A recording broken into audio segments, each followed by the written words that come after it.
Hello, I'm going to briefly talk about breeding for resistance to biotic damage in vegetable crops, specifically tomato. The biotic challenges could be bacterial diseases, fungal or oomycete diseases, viral diseases, or insects which cause direct damage by feeding or indirect damage by transmission of pathogens such as virus. To control crop damage while maximizing reduction in chemical sprays, one must control each of the biotic stresses currently controlled by that spray. The question, one example, why are fungicides used in the Northeast field tomato production? The answer, to control 3 different diseases: late blight, early blight, and septorial leaf spot. Therefore, to protect the crop and its quality while reducing fungicidal sprays, one must breed for resistance to each of these 3 diseases. We were able to do that using previously identified late blight and early blight resistances. We identified and mapped additional QTL for septorial resistance, created markers for all of these QTLs to be able to select for each of them in segregating populations, ultimately creating lines containing all of these resistances. This approach quickly created the desired lines in well-adapted backgrounds. Now, to support the release and utilization of these lines, multi-year regional trials by wonderful collaborators in New York, Pennsylvania, North Carolina, Virginia, and West Virginia tested experimental hybrids created using these new fungal resistant lines. And the trial results supported a very rapid commercializations of hybrids created using them. Most importantly, the combination of the resistances achieved up to a 70% reduction in the number of sprays per season, with the greatest reduction seen in the seasons that were favorable to the diseases. Now, the project was expanded, repeating the process by adding resistances to 2 bacterial diseases, bacterial spot and bacterial speck. Now, interestingly, we accidentally discovered a new early blight resistant QTL in the process of handling the bacterial spot QTLs. And this early blight QTL was also transferred to the new lines for even better control of that disease. The resulting lines, combining fungal and bacterial resistances, are now released, and experimental hybrids are in regional trials. So this process of co-targeting all the diseases controlled by the fungicide succeeded.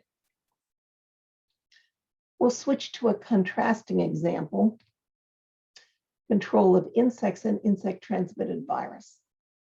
Now, again, we've got a question: why are pesticides heavily used on tomato crops in warm climates?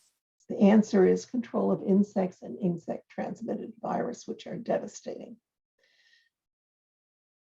Exacerbating the situation is that insects and viruses can both have wide host ranges, so it's hard, if not impossible, to eliminate them in your environment. The pesticides are expensive, lose their efficacy, and have negative impacts on the environment. So a different method was needed.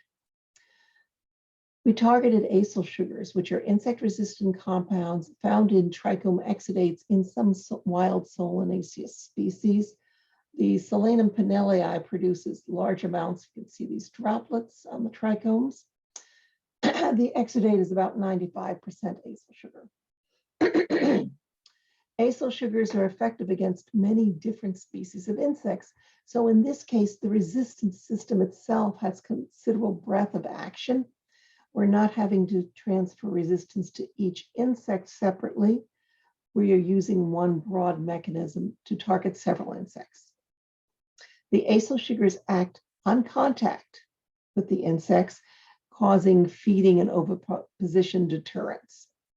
Since insects must feed to transmit virus, strongly reducing feeding could reduce virus inoculation.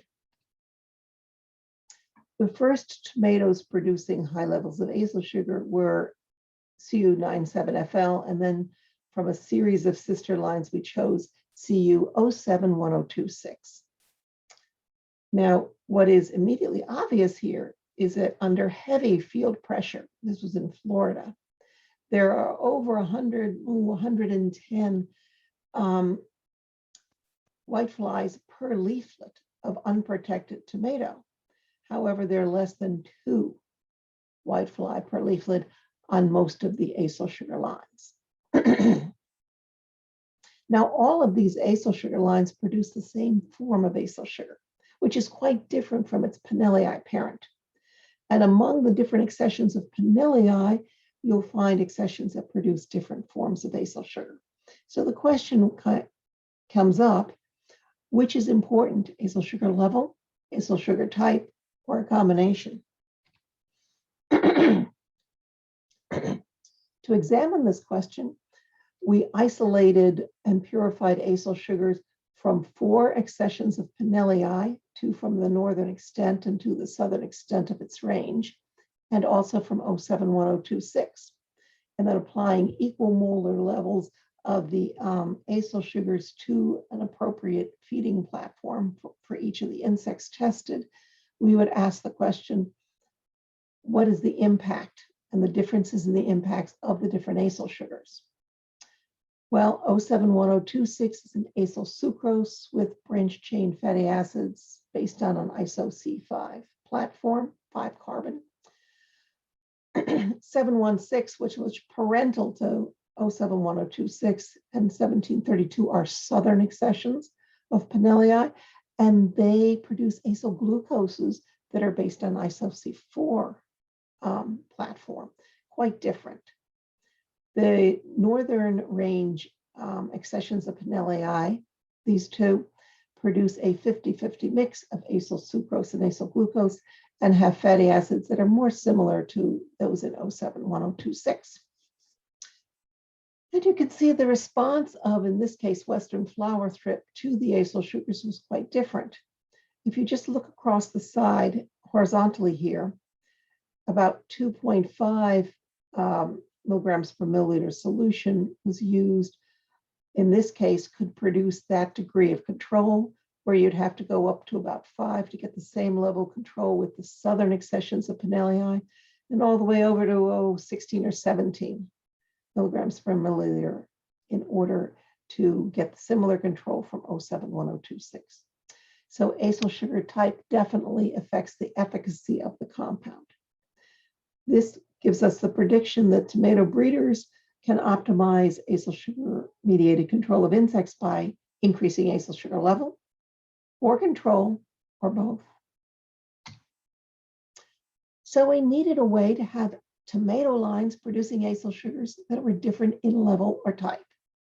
First, we identified the QTL, which would affect acyl sugar level or type, then backcross them into 071-026 to create this series of sister lines. For example, a QTL on chromosome 6, AL6, almost doubles acyl sugar level, but the acyl sugar is the same as that of 071-026. An opposite QTL is FA5, which almost blocks acyl sugar production, producing a line that is a wonderful control for the other sister lines.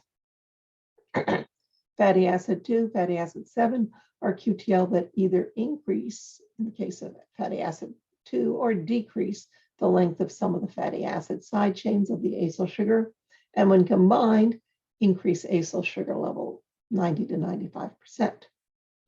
And an addition of 3 or 4 QTL was necessary to create an acyl glucose line.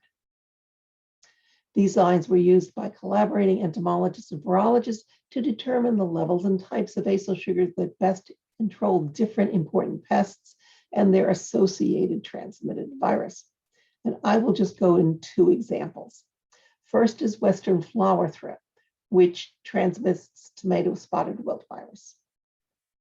If we look at oviposition to determine the degree of deterrence on the different lines, you can see that there is a great deal of oviposition on standard tomato and even on the line that has blocked acyl sugar production. 071-026 and the other sister lines have much lower levels of oviposition, with some of the sister lines being significantly lower than 071-026. Looking at the probability of inoculation from 0 to 100%, you see it's very high in tomato, And 071026 itself is not as good as would be desired for controlling inoculation by tomato spotted wilt virus, but some of the sister lines are quite good. Similarly, looking at silverleaf whitefly, Bamesia, which transmits tomato yellow leaf curl virus. The first trials were field cage trials with a few lines that raised acyl sugar level, as you can see here. The QTL6 is also associated with an increase in trichome density, which no doubt has some of the reason for the increased acyl sugar level. As you can see, we had very high levels of whitefly on the tomato control, but it was strongly decreased in 071026 and significantly further reduced in the sister lines with higher levels of acyl sugar. So higher levels of acyl sugar increase suppression, deterrence of the insects. In another series of tests looking at tomato yellow leaf curl virus transmission and inoculation into plants by the silverleaf whitefly. Now, this part of the slide is showing the percent infection, which gets very high for tomato, but is lower for most of the different tomato acyl sugar lines tested, and significantly lower for some of them. In this case, the researchers went one step further and looked at acquisition of TYLCV by a whitefly that initially was clean, was not carrying virus. And so we had some virus-infected plants of each type of each line, and what they were doing was looking at whether or not the whiteflies became voliferous, acquired the TYLCV.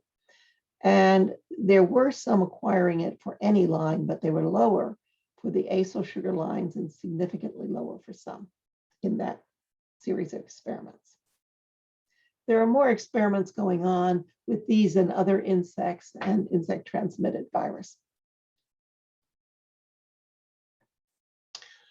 Now, in order for this trait to be used commercially, it has to be used by the seed companies in their breeding. CU 071026 and 97FL could not be used by seed companies because there's just too much Pinelli DNA in their genome. And some of the integressions are so large that they are carrying genes for negative plant or fruit traits. So in the past several years, we've been selecting for shorter forms of the integressions and testing to ascertain that they have retained their acyl sugar QTL, but have lost their association with negative QTL that are affecting plant or fruit type. We are now combining these short integressions, pyramiding them, as it were, into final lines that should produce the level and type of acyl sugars needed to control insect and insect-transmitted virus. These final lines will have genomes that are only 2 to 3% Pinelli, compared to 25% in CU97FL and 12% in CU071026. Substantially less wild species DNA, which is why the plants are looking much more normal. The type of lines we are producing are shown below. There's a class A and a class B that differ slightly with the QTLs on chromosome 3, but are otherwise similar. Thank you very much. And I will just leave it with this slide showing wonderful collaboration by entomologists and virologists at different institutions.